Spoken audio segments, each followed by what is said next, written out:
Hello， 大家好，我係美瑩啊。咁今期咧想同大家分享下我近期嘅愛用物分享嘅，就係嚟自日本嘅一個叫做愛思柔嘅純淨泡泡洗面奶啦。咁呢一個咧就係我塊面咧有一段時間咧變得非常之乾啦，跟住好痕啦，咁所以咧我就種草咗呢一支嘅洗面奶。咁我覺得咧係毫不誇張咁講啦，佢係超級溫和㗎。咁佢擠出嚟嘅時候咧就係呢一種非常之綿密細膩嘅泡沫啦。咁我上塊面嘅時候咧就會覺得好舒服啦，同埋好溫和嘅。最特別嘅咧就係我洗完塊面之後咧，覺得成塊面咧非常之乾淨啦，任何嗰啲油脂粉塵咧都冇晒嘅，亦都唔會話係嗰種假滑啦，亦都唔會緊繃嘅。咁同普通嘅氨基酸洗面奶唔一樣嘅地方咧，就係佢有14種嘅高純度嘅氨基酸，冇酒精啦，冇香精啦，同埋冇任何嘅添加劑嘅。最重要嘅咧就係佢仲含有非常之高級嘅一個叫做海洋性嘅膠原蛋白啦，對於我哋皮膚嚟講咧係非常之好嘅，所以我非常之推薦咧大家去用呢一個牌子嘅洗面奶。特別咧，如果大家好似我最近咁啦，皮膚有些少敏感嘅話咧，更加要去試。跟住落嚟同大家介紹嘅咧就係我最近咧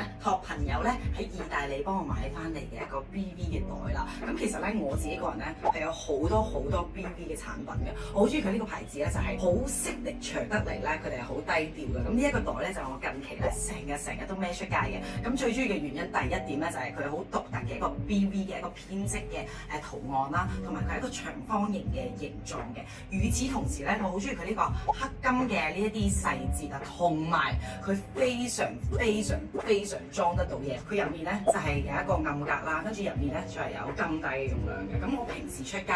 咧，我好中意帶啲相機啊，跟住我帶啲紙巾啊，又帶啲薄荷糖啊，又成啊，即係嗰啲咧賣可愛嗰啲包包咧係唔適合我呢個人嘅，我係一定要實用嘅。咁再加上咧最近香港咧成日都落雨嘅，咁所以咧我就一定會帶一把便攜嘅遮落去嘅。咁呢一個袋咧就係全部都裝得到。與此同時咧，嗰度仲可以校翻唔同嘅長度㗎。呢一個係一個我覺得我近期買咗一個幾滿意嘅心頭好，而且咧我覺得佢係一個好經典嘅款式，即係你可能咧10幾20年佢都唔會過時嘅，非常之 timeless and classic。跟住落嚟咧，同大家介紹嘅咧就係我最近發現到一個好好用嘅多用途嘅膏啦，咁就係Red Chamber。咁我好中意嘅兩隻顏色咧，就係有直指呢一個顏色啦，同埋一個叫做陰兒嘅呢一個顏色。直指呢個顏色咧，大家可以見一見咧，就係我而家搽嘅呢一個腮紅。大家有冇見到佢有少少橙調啦？因為我唔係好中意用粉色嘅腮紅嘅。咁呢一個佢就非常之自然嘅同時咧，我好中意佢嘅咧，就係佢好有光澤㗎。